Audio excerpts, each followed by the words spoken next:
Okay, so I want to go over an exercise called a locust pose. If you ever practice yoga, that might be familiar to you.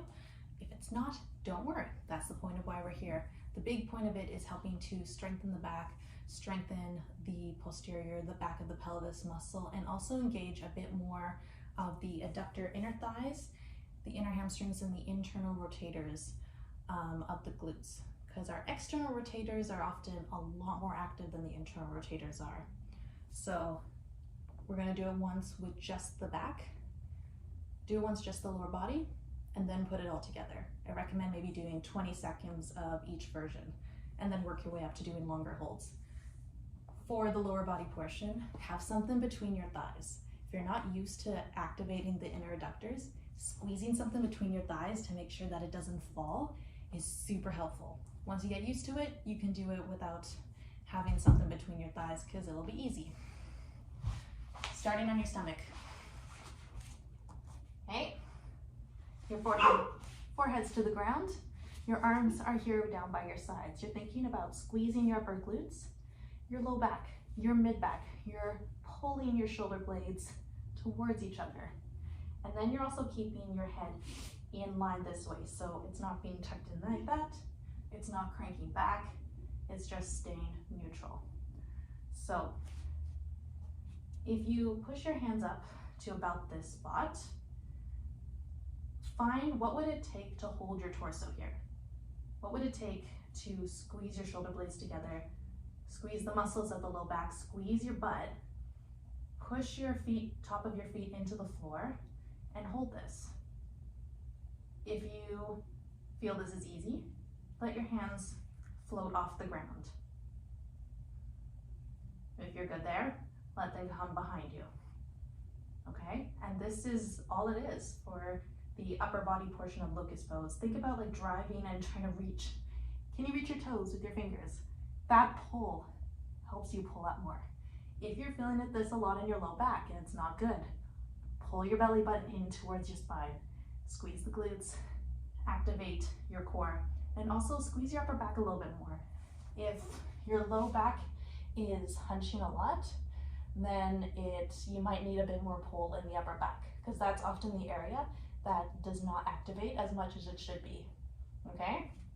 If you are not holding it up here, that's fine. Hold it down here. Maybe this is where you're starting and this is what's available to you right now, is just this upper back lift. And you know what, if you have a lot of lower back pain, maybe that's just your starting bit. Can you just be here and lift the upper back and not round the lower back? And then just gradually work your way up.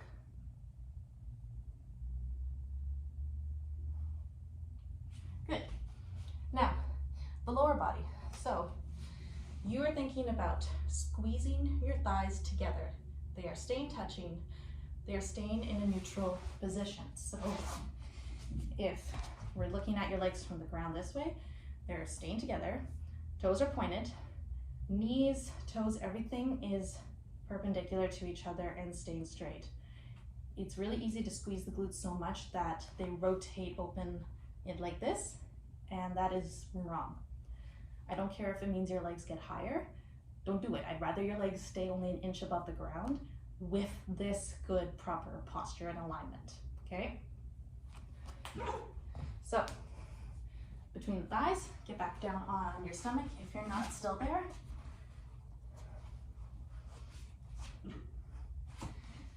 So don't worry about your upper body. It is going to activate a bit.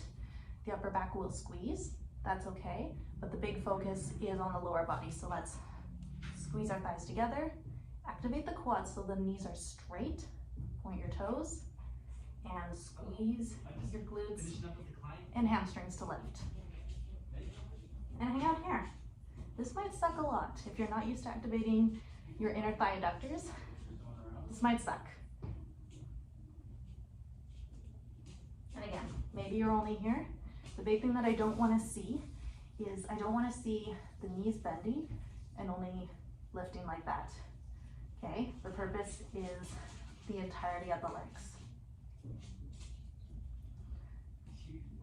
And so once you're used to that, it's just a matter of putting the two together, okay? So you're not trying to jack yourself up like that, because that's not going to work and it's probably going to suck. Okay, so think about a slow float. I suggest start from the core first, start from the center, and work your way out to the rest of the muscles. Squeeze the bum, fire the quads, and pull your belly button towards the spine, and start reaching your toes towards your toes, toes towards your toes, fingers towards your toes. At the same time, you're floating your feet and your knees off the ground. You should feel all of that in the upper back fired up. Everything's getting warm there. You're already used to the movement because you did both portions independently. Fire the glutes. If the low back is in pain, settle it down. Reach the top of your head towards the opposite wall. Try and find length.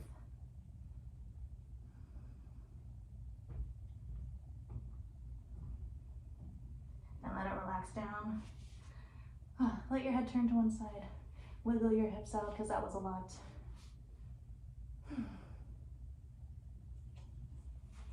Good.